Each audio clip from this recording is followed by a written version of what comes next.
Shannon. I'm a traveler who is currently living in Barbados on a welcome stamp visa, so I am here to share some of my experiences while traveling here, information about the welcome stamp, and travel in general. If you are interested in any of these subjects, please like, comment, and subscribe. Is that what we're supposed to say? I'm going to just make a brief video about how to find a place to stay here because I went on a very lengthy rant the other day and I just wanted to make a more condensed, concise version so that I can actually help people if there are people out there who need help finding where they're going to stay. Hopefully this will be it. The first thing I'm going to mention is using Airbnb or a website like that to find either a short-term or long-term stay. There are tons of options and I personally found them to be the most affordable.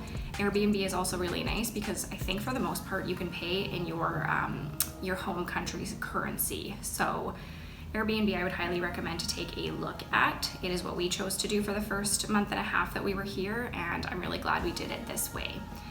Once we were finished with the Airbnb, we decided to look for a short-term leasing situation. So what we did was we got in touch with a realty agency down here and they started to help us to find where we would stay next.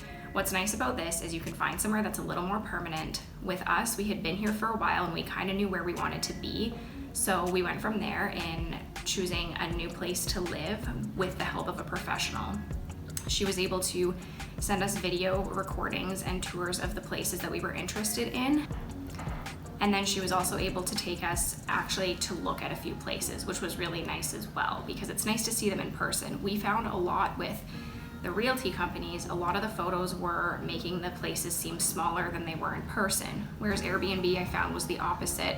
It seemed that what we kind of thought was bigger ended up being a bit smaller. And the other thing I'll mention, which we did not do at all, so I can't really comment too much further on this, but I know a lot of people do choose this option, is to do a long-term vacation rental. So from what I understand, a lot of hotels will offer long-term packages, especially with the welcome stamp being established here.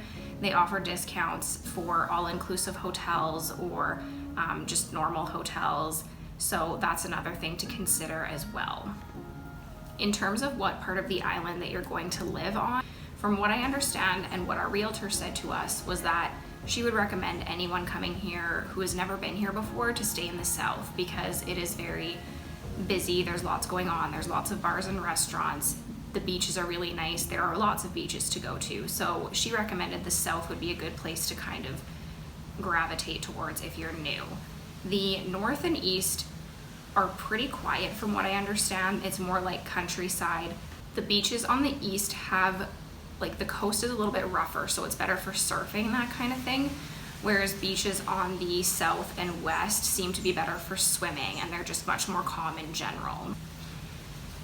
And then the north is very much like a lot of countryside. I get the impression that there's not a lot of shops and restaurants up there that are open currently due to COVID. So it's definitely a quieter, like, again, more kind of country area. So really the busy part is right near Bridgetown and towards the southeast kind of area of the coast. And then the west coast, it has a lot of nice calm beaches as well. And they also have a couple small towns, Speedstown and Holetown, which I think are kind of like a bit of a touristy kind of, not hotspot necessarily, but they do have quite a few shops and restaurants in those areas as well. So I think from what I understand, it would be a good mix of a bit of quiet and a bit of hustle bustle if that is something that you're looking for. And that's it. That's what I have to say about finding housing here. It's really easy, especially if you have someone to help you. It really helps to email realtors or message Airbnb hosts and really make sure that you have that communication with them, because here they don't really use the internet that much. The information that you get is more person to person. So I just highly recommend reaching out to people and getting information that way. Thanks for tuning in, and I hope that you're able to find a place to stay if you're coming down to Barbados. And if not, feel free to follow my journey and check out what I get up to. Thanks.